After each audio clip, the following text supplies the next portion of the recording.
Hey guys, it's Robin, Artist on Crafts. Welcome to my craft room. Today we're going to talk about this, I'm calling it a jelly roll variation monster quilt. And basically what it is I made my own jelly roll by cutting some fat quarters into 2.5-inch strips, and I did it like the jelly roll race, which I'll go more into detail in a minute. And I just stitched it all together and I ended up with this nice little baby quilt. If you do a little search on YouTube here for jelly roll race quilt, you'll see loads and loads of videos, and they're showing you how to do this jelly roll race. And basically what it is a jelly roll. Now this isn't an actual jelly roll, this is some leftover fabric from a jelly roll. A jelly roll is 2.5-inch strips that are all cut from the same line of fabric. Sometimes you get one color, sometimes one strip of one fabric, sometimes you get 2 or 3 strips, depends on how many fabrics are in the line. They're cut with the fabric, so they tend to be 2.5 by 40 inches, 42 inches long. And it comes in this really nice spiral like a jelly roll, and it's tight and wrapped up in plastic or has ribbons around it. Now this one has been used, some fabrics have been taken out, but it's basically all layered like this, and they're really, really nice. But once you open them up, there is just no way possible to make them all nice and pretty again. Now I'm trying to use up some of my stash fabrics. This is not from a jelly roll, this is from fat quarters. I could have made it with this fabric right here, but I'm saving this for a different project. So I wanted to use up my monsters. Now when you're making a jelly roll race quilt, what you're going to do is you're going to take all of these fabrics. Let me pull out a couple here.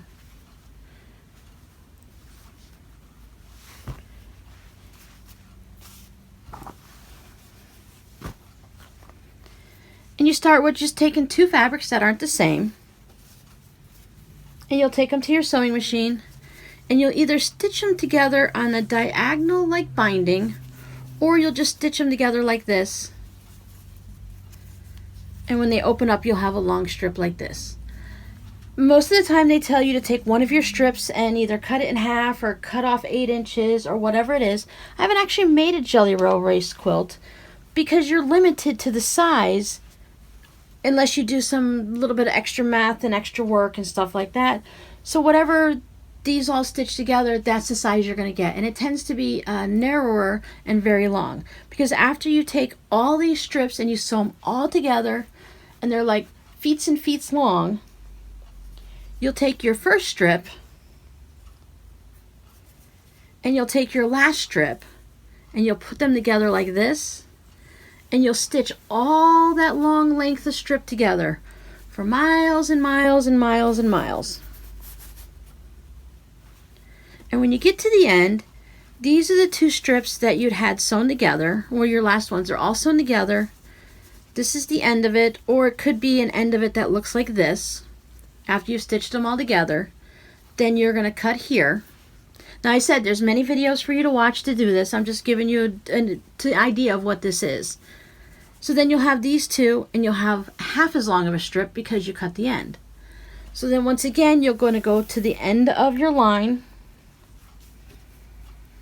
and you're going to take them where they're sewn together, and of course they won't be the same, and you'll stitch them together like this. And then when you get to the end, and you'll be having a spot like this, you'll slide your scissors in and you'll cut it. And you'll just keep doing that until you get to the end of all your strips and you've done all your folding in halves and cutting and sewing together. And as I said, that's going to give you a specific size quilt. There are different ways they say that you can change it up. It's still not going to give me just what I want, so I decided to make my own. And kind of roll this up. Now as you see, I have green squares here in between mine. I chose to stitch mine. I wanted to add an extra, since these are 2.5-inch strips, I made a 2.5-inch square, and as you see, I just sewed them end to end, blunt side. You could do them on a diagonal, and you can make maybe, I don't know exactly, I didn't want to look up the math, and I just wanted everything to be nice and straight and blocky. If I did a 2.5-inch block, I wasn't sure how much, if I needed to do it 2.5 by 4.5, because you're going to lose some of it when you're sewing both ends together on an angle. But I just, like I said, I wanted it to be nice and blunt, and I wanted squares to go with my long strips. You know, it's all square lines and no diagonals. Let's keep this over here on the side, and I'll show you what I did. I took all my fat quarters, and I just stacked them up in stacks of 4 or 5. So I wasn't, you can usually cut like maybe 6 layers of fabric if you have a really nice sharp rotary cutter. But I don't always like to do that. I like to stick with maybe 3 so that I make sure that nothing's going to wobble anywhere. I don't have to worry about always having the sharpest of blades, because let's face it, you're going to use your rotary cutter for a while before you change into a new blade. And if you're at the end of these projects, I don't always change into a new blade like they say when you start a new project, new needle, new blade. Depending on what I'm doing, if I don't need a new blade, I'm not going to automatically change it out. So I put down 3 fat quarters, got them all pressed nice, evened up, squared them all up with the rotary cutter and ruler. And then I just started cutting 2.5-inch strips. This was my only guy that I had to worry about him all being right side up, because the majority of these monsters, this guy is doing a little flip and stuff, but everyone else, they're all standing up straight. So I wanted to make sure that I had it this way. And I didn't want my stripes to go sideways. I wanted them up and down. So I've laid them all out. I cut all my 2.5-inch strips out of all my fat quarters. So I had my big stack.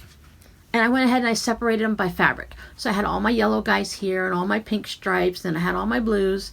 And then I just went ahead and I started taking them and I put them in a pile like this. So maybe I'll do a yellow and a blue and a green, and then a stripe, and then a blue and a green and a stripe and a yellow, just so I didn't have 2 colors, 2 of these yellows right together. Because what's going to end up happening is, as I'm stitching it together, I tried to avoid having too many of the same fabrics touching. As you can see, I did pretty good. Now, a little yellow and green, they're a little light together, and that's not too bad, but because there was more yellows and greens, and then more next up pinks than there was like blues, so it's kind of hard to mix them up. So I have my stack of fabrics from my fat quarters, and then I took some yardage, and you could still do it from fat quarters if you have it. And I wanted to do some of the green, because when I made my other monster quilt, I thought it looked really great with the green in it, so I decided to go ahead and use that again.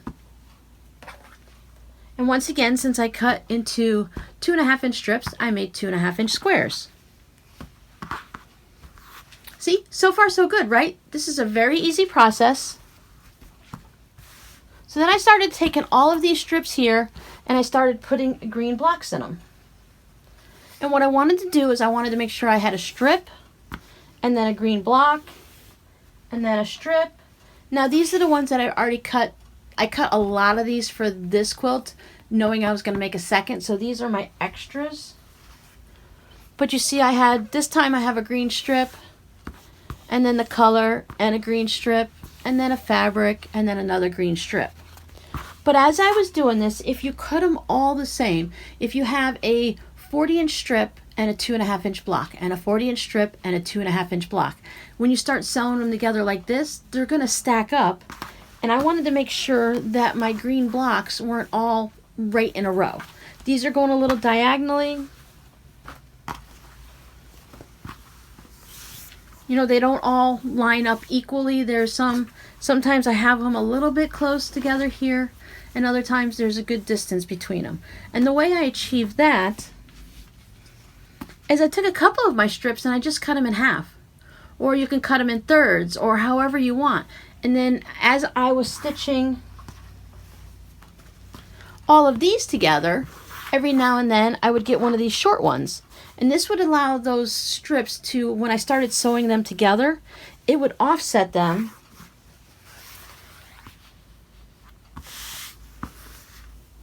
So that I wouldn't always have everything lining up with those green squares. I did not want them to line up, and this helped me avoid that. I didn't do any major math. I didn't say I needed to cut exactly 5.5 inches or exactly half. Sometimes I just took it and like I said, I whacked it in half. Sometimes I might whack it into 4s. It all depends. I just know I wanted to have a large enough piece of fabric that it didn't look like I was using it as part of these squares, or it didn't look, small and chunky. So this gave me just enough that it still looks like the flow with the strips. You have to actually look, like, see this one here, you can see is shorter. And it's a little bit shorter than this one I cut here, because you also have the fact that you have the seam allowances that you put in there. So I didn't always cut them all the same. And you could use any number of strips you want to cut. You can just cut 2 of them, you can cut 5 of them. I think I may have grabbed 6 or 8 of them and that I cut. And then I just interspersed them in the pile. When I was sticking all these together, I also had these sitting off to the side, and every so many strips, not like every 4 all the time, or just, I thought, well, okay, I've had a few, let me throw in one of these. And then I did a few more and I threw in one of these. And then maybe next time I might have only done 2 or only 1 of these and threw in one of these.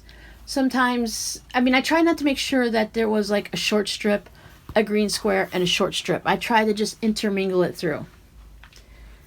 As you've probably seen most of the time now, I have very organic quilt designing. I just kind of grab and go. And somehow it always seems to work out because what I'm doing is a very basic design. And if it's not very intricate and it doesn't really, we're not going by exact math numbers. So it doesn't really matter if I have one every 5th strip or I go 15 strips before I put one in. I just want to make sure that none of these green blocks are going to line up.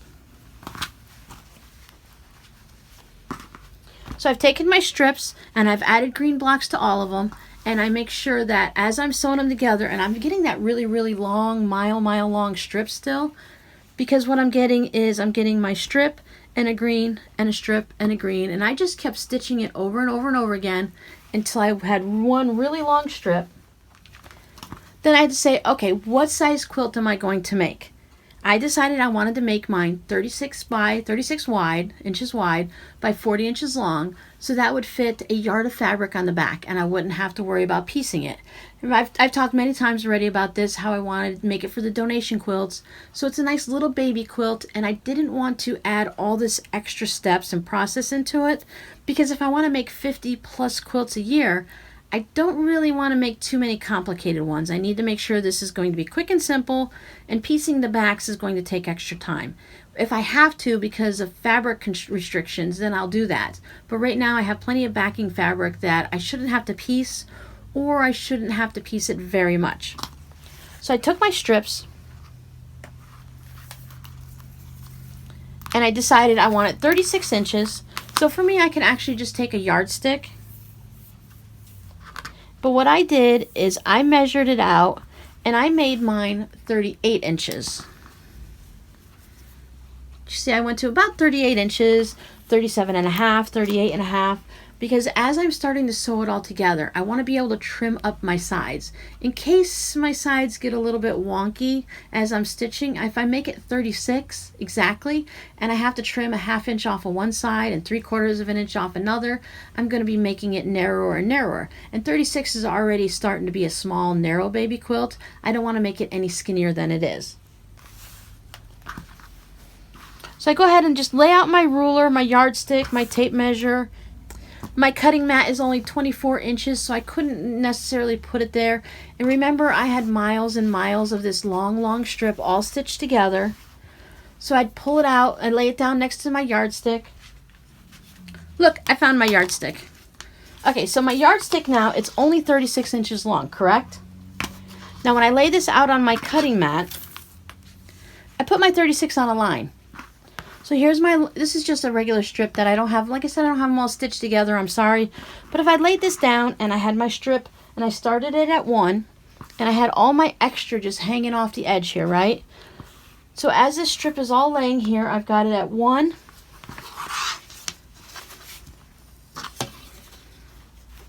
I've got it stitched here at 1, and then I've got all my fabric going. I have it laid down right on a line.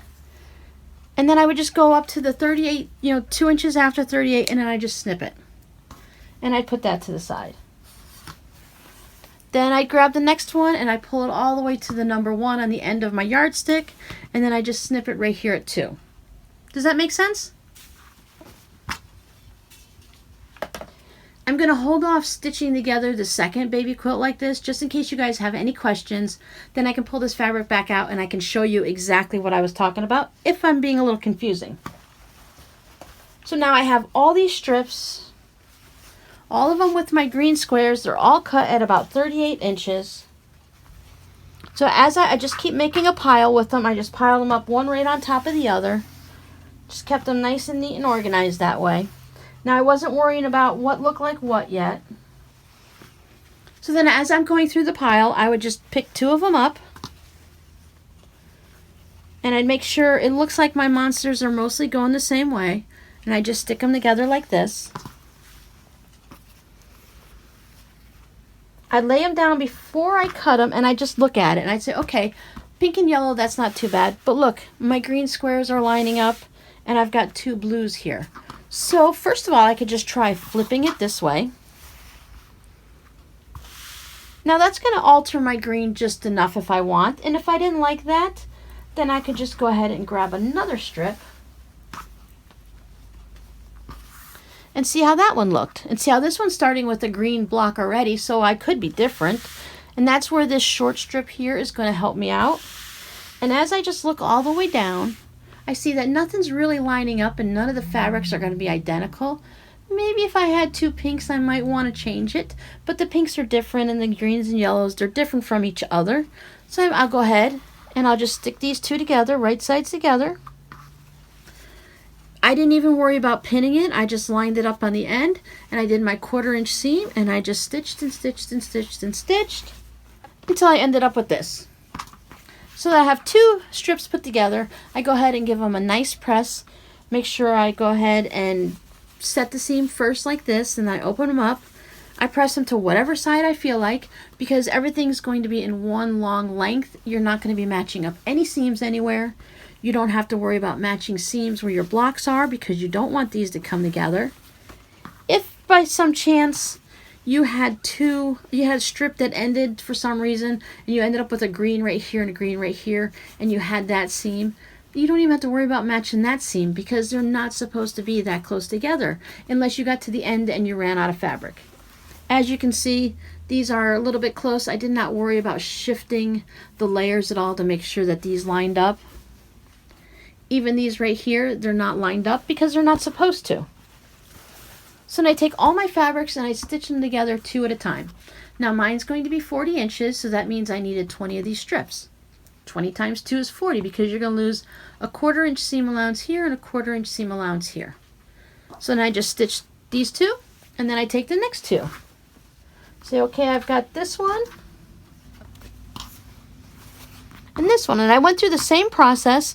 You can do this all ahead of time if you want to make sure that you have enough fabrics that are going to blend well. And I said, okay, well, this one works out okay. I don't mind those 2 greens together. And once again, if I had an issue, I could always flip it. I could stitch it on this side. I know it's not going to make much of a difference, because now I've got, this is the one I already showed you.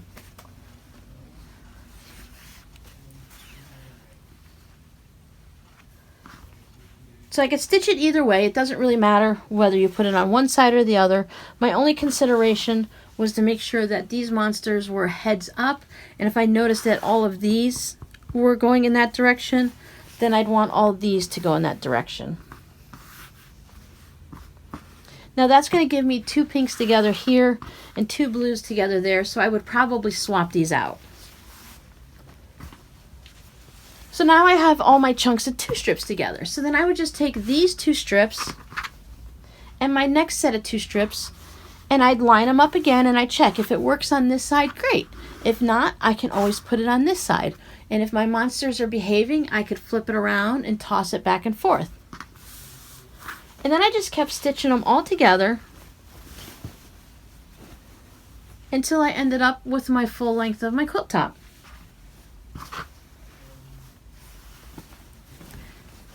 Now this side is pretty even, because this is the one that I was mostly starting on.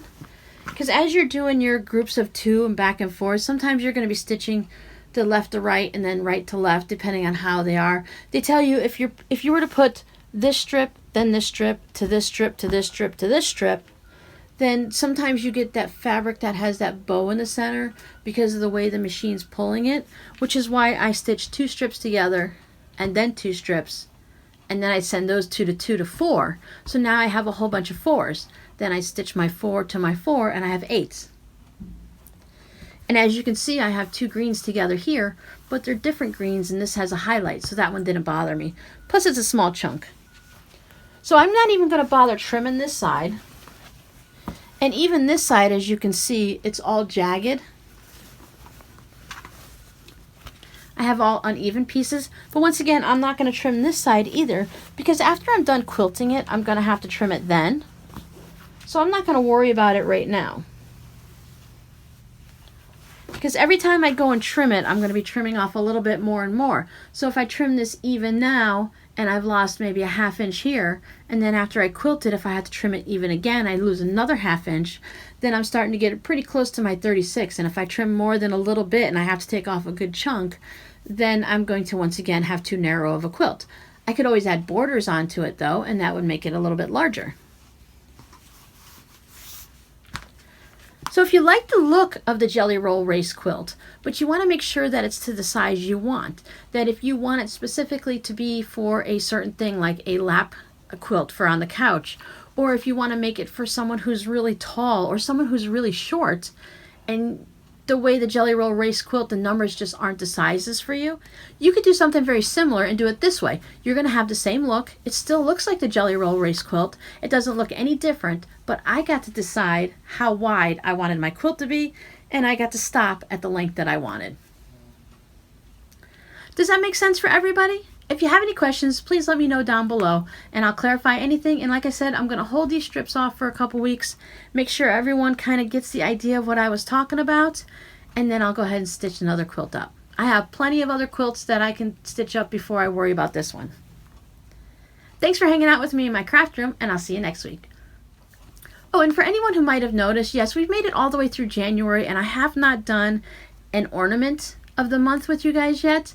I know I said last year, I said, hey, let's do in 2019, we're going to do a more ornament project each month so that when Christmas comes, we'll have 12 ornaments.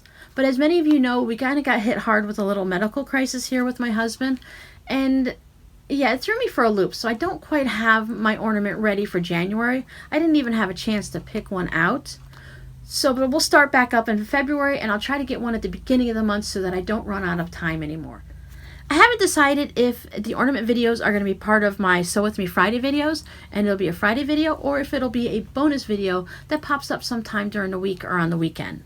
So a good idea is always to ring that little bell. If you subscribe to my channel, if you like what you see, of course, and then ring that little bell down there, YouTube will let you know whenever I pop up a video. Because every now and then throughout the month, I tend to pop up a little bonus video or a chat with me video, and this way you won't miss out on any of them. All right, guys, thanks for hanging out with me. I'll see you next week. Bye.